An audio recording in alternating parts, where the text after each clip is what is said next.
RTS, le meilleur.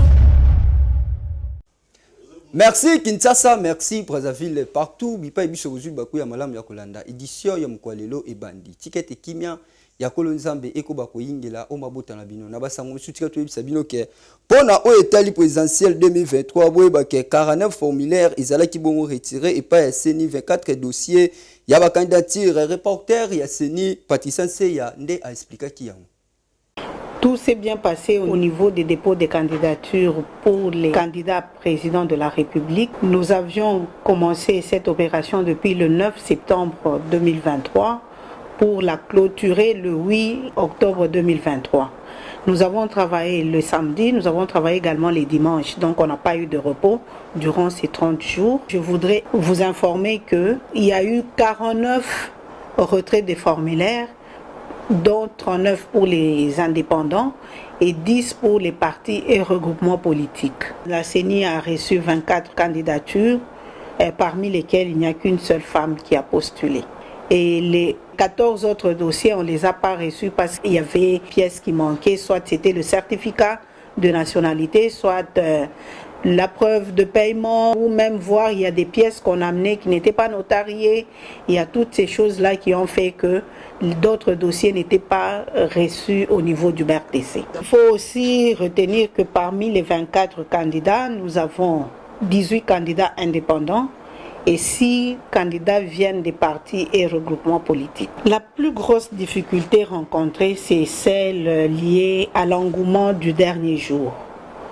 Tous ces temps ici, comme je le disais, il y a eu des semaines, il y a eu des jours où on n'avait pas de requérants. La majorité des candidats a attendu le dernier jour pour se présenter, ce qui fait qu'il y a eu la gestion de la foule, parce que quand un candidat vient, il ne vient pas seul, il se fait accompagner des membres de la famille, des militants, des membres de la famille biologique, voire même les membres de la famille politique.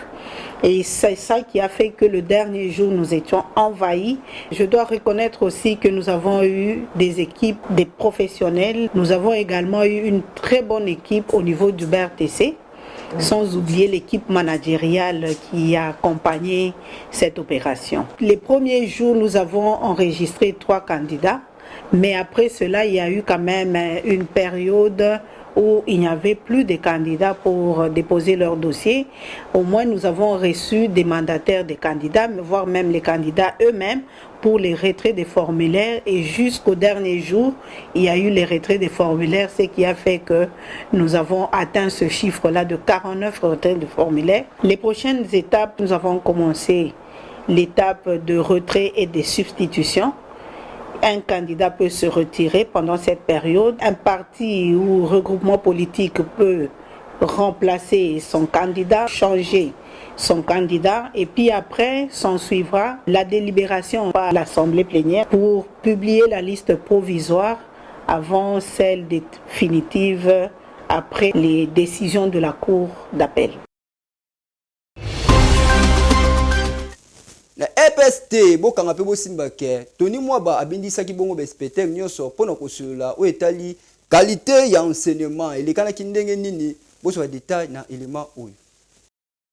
Sima ya ko réussir tope kolonga pérennité ya gratuité ya enseignement primaire, ministre ya EPST Tony Mwaba Kazadi, professeur d'université a bandi sikoyo ko sala mosala pona o etali qualité et enseignement.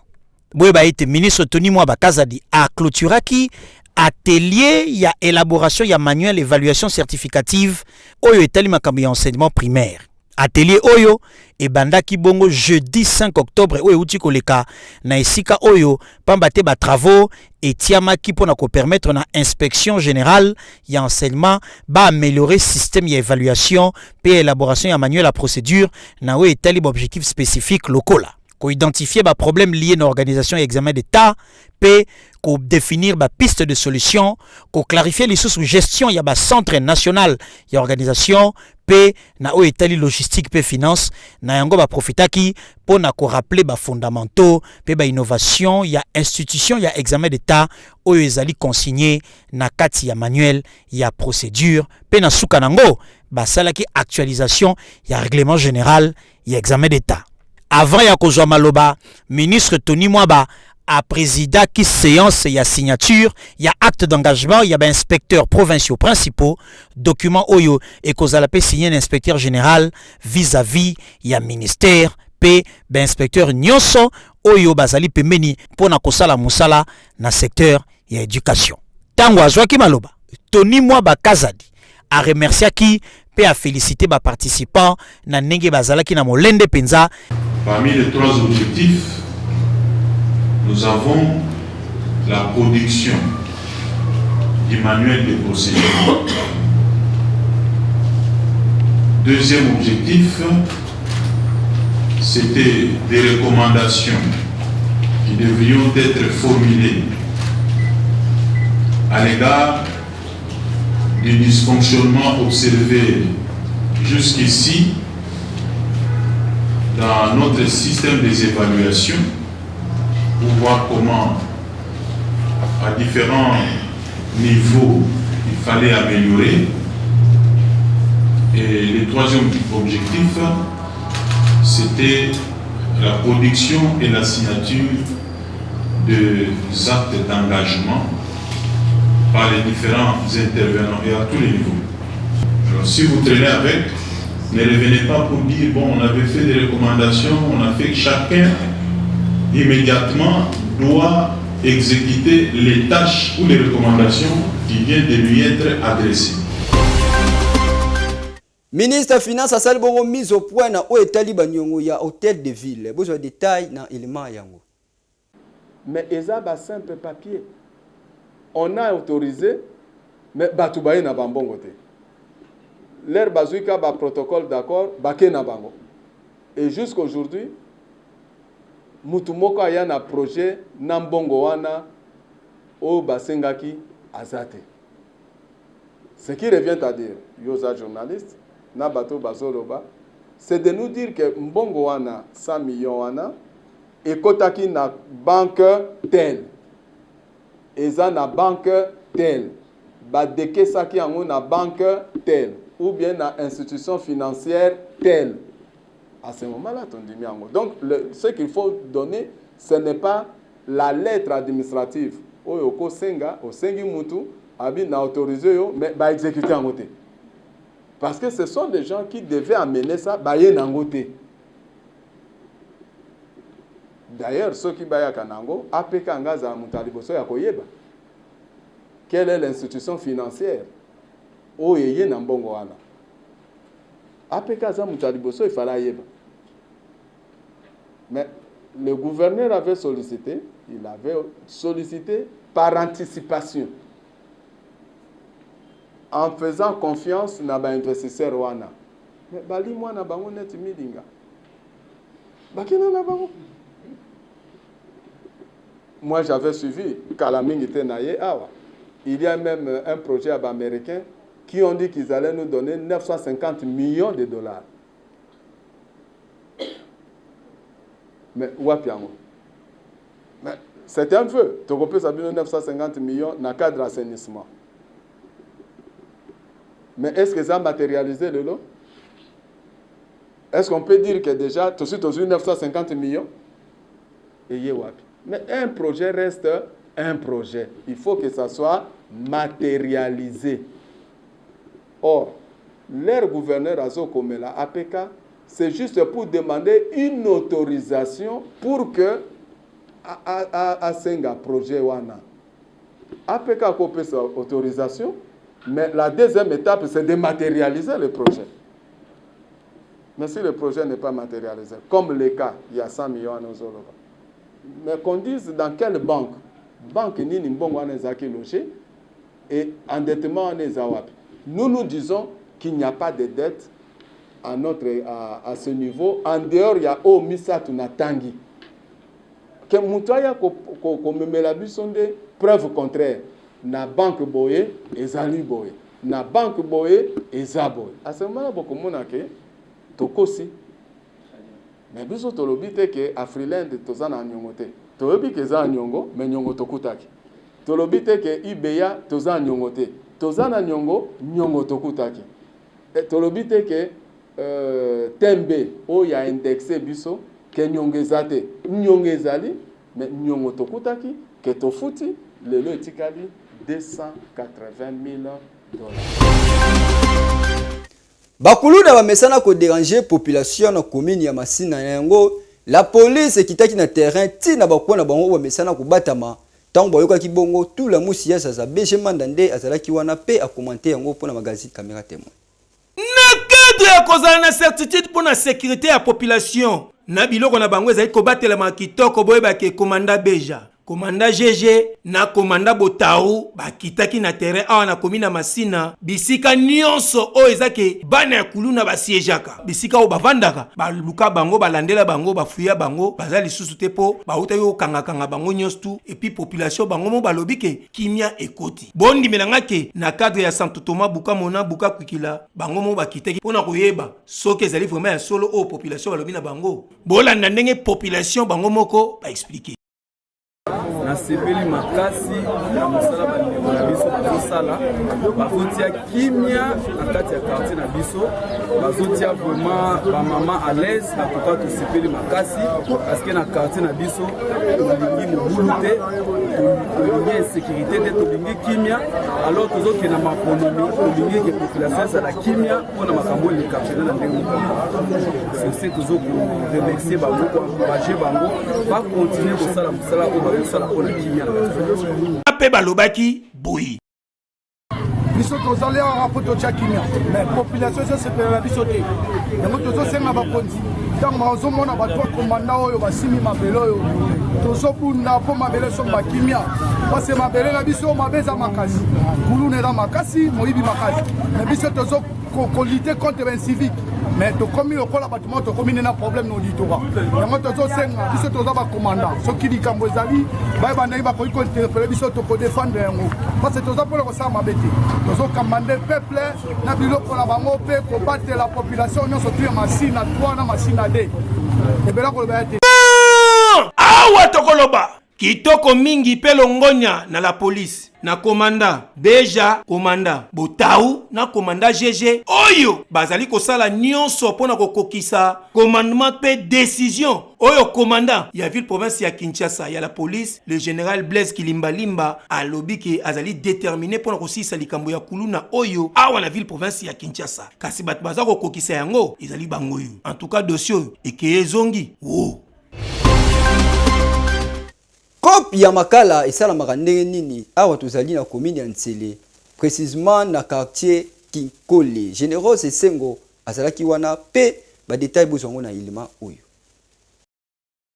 awa na quartier Kinkole na commune ya Ntsele ndenge kaka bozali komona constat esalamaki ezali ke toyaki kokuta bapapa na bamama oyo bamesala kosala bamakala bikote yango kasi basalaka yango ndenge nini yoka bango bazwaka bamabaya ya mike batimoli libulu bakotisi yango na kati sima kokotisa yango bakozwa moto batie mbala moko balandisi mabele likolo ebandi kobimisa milinga ndenge bozali komona ekosala bongo 7 jours na mabele avant baya balongola mabele yango tangu 7 jours ekokaka ndenge bozali komona baye babandi kolongwa mabele mbala moko pe babandi ko récupérer makala na bango na yango boyebake makala oyo yango nde permetaka ke bango ba vivre na mabota na bango kanga simba yeba lisusu ke tangu babimisaka yango batikaka bongo te misusu bateka yango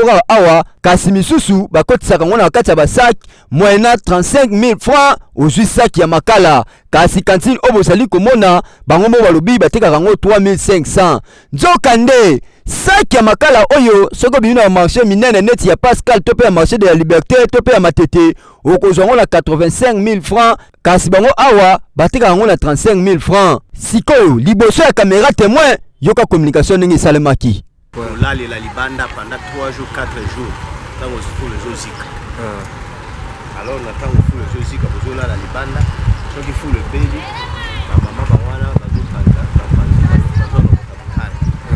yango wana bagene oyo tokoki kopesa bao bazolelalela kosala kikolo na kosala koluka ndenge ya kosala ifo baya bamona misala ndenge baninga bazosala eza mosala moko te oyo bato bazolokota mbongo ya kolokota te kaka omoni mpasi ndenge tozomona milinga yo moko ozomona milinga ndenge ezobima soki osali te jeune wana ye wana azosala mosala na ye akoluka mbongo aboyi makambo ya peo bakangi na kikulu nao asali boya abotoli moto ye wana azosufrir kala ingangu kala teknike makambo ya kosala yango oyo tobo makambo ya basopeka to pe ya kotelema la bakwa o violongola ngai to pe ya kokangaka mama batu kobotola bango basaki ba jeune garçon e misala kosala eza ebele soki bokoti na rythme neti ba papa na ba mama bazosala boyi bondimela ngai ke bino pe bokozwa mwa tweke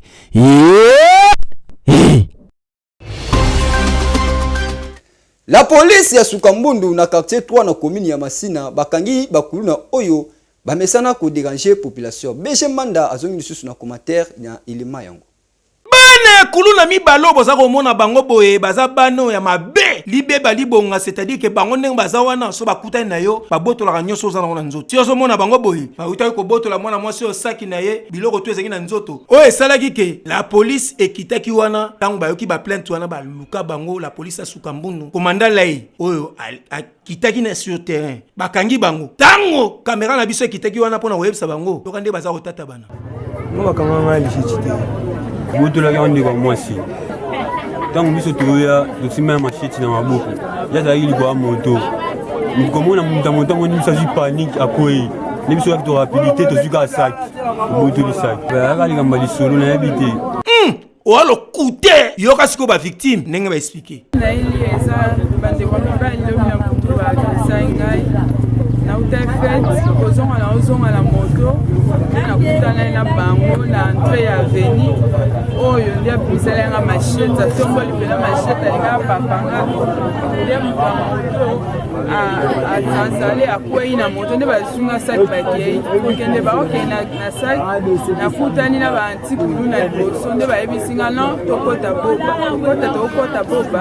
tokuta mpe na bakonzi ntango bango baokota bakonzi mpe baoya nde bakangi bango commandant Lai na Sukambundu merci mingi soki ye te na nga na retrouver bon na ngai commandant ya la police pe abakisaki oyo tozaki na bureau de mission intervention Nikolo Koto pour intervention ya kozonga retour na biso vers 1h du matin presque 2h tout comme na veni Kifameso moni deux jeunes garçons au bobima mbangu pour mesure d'enquête tolani to simbi bango nanu moni bango na saki oya ya bana basi to tuni ndeko mobali saki ana bieza ya mwasi nanga na saki tola na hotel mwasi nanga boyi de yango na kange saki na okena ngo to termina bango na ba 5 minutes to komona ndeko mwasi aye asolela babotolinga biloko babotolinga saki yaka kaka moni bande komi bala pointer bango abi o saki nanga saki ya yo nini ezo prouver que saki ya yo akoti bona kata bisi carte de lecteur ya longina ye dia zo abana ko réclamer na kata saki na biloko na ye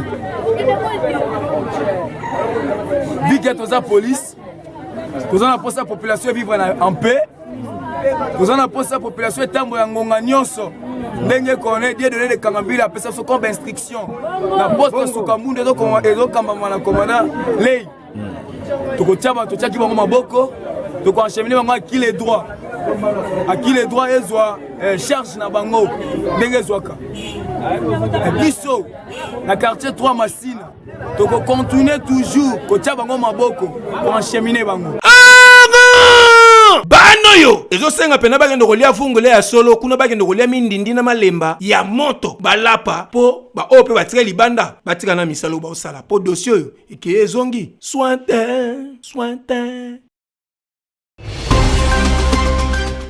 kokamwa na commune ya Masina population bakomisi avenue Fulu Sonia awa tozali na commune ya Masina pembeni ya marché de la liberté ndenge bomoni full oyo bozali komona boye ezali créé na population oyo bafanda kanzinga wana selon information oyo moko babita ya quartier wana amekaki ko expliquer liboso ya caméra témoin que ba mama na ba jeune garçon bayaka na butu na basaki na bango kobwaka bafulu bikote oyo nzoka nde ezali pe moko ya banzela oyo bango moko bamesana koleka tongo butu na moi.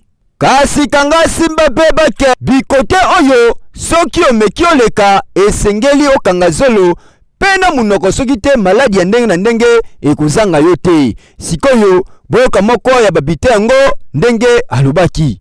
Fulu oyo donc tolengi après avoir biso moko tango ba maladi koya tokomi kolobaka ya gouvernement ayambango po aya kosala biso musala toloba déjà mingi pona fulu oyo me bandeko bayokaka te bango bakomisa bakende kobwaka fulu na se bango bakomisa kobwaka awa babwaka bamatiti na bango basolo kosumba banyanya soto bakoma bwakisa kaka de koma ay koma lokola dans la koloba poubelle moko boite au toilette publique munene soto place kotambola uti aye akosuba kaka oyo azana matiti na ye akobwakela yango kaka awa na place ke atuma ata libulu na lupango na ye akunda yango mpona kobatela population ya lingi bongo te ya lingi kaka kosala bosoto oyo.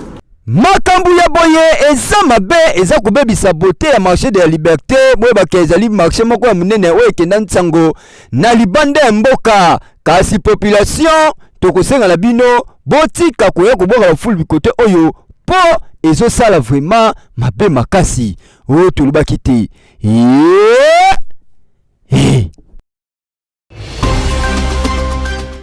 Soki bosepelaki na édition ya lelo bopesa merci na Irène Cécile Mwanza mwasi nzambe yende akumbelaki yango avec part na idéologie na sima ya caméra boyebi déjà ekumomaka kitoko epa ya Générose esengo oyo azalaki visiter pe insister epa ya Valentin Bolonzele alinema pe montage ekumomaki kitoko epa Abel Kasongo Olikias pe Patrick Komba ngana loba lisusu nini awa biso tomesana koluba kaka boye Nzambe bamekaka yete soko zomeka nzambe ozomilukela malédiction na vie na yo tobandaki boye tokomi awa tala ndenge tozokende kitoko makasi bilobo loba biso tosaka musala boye te.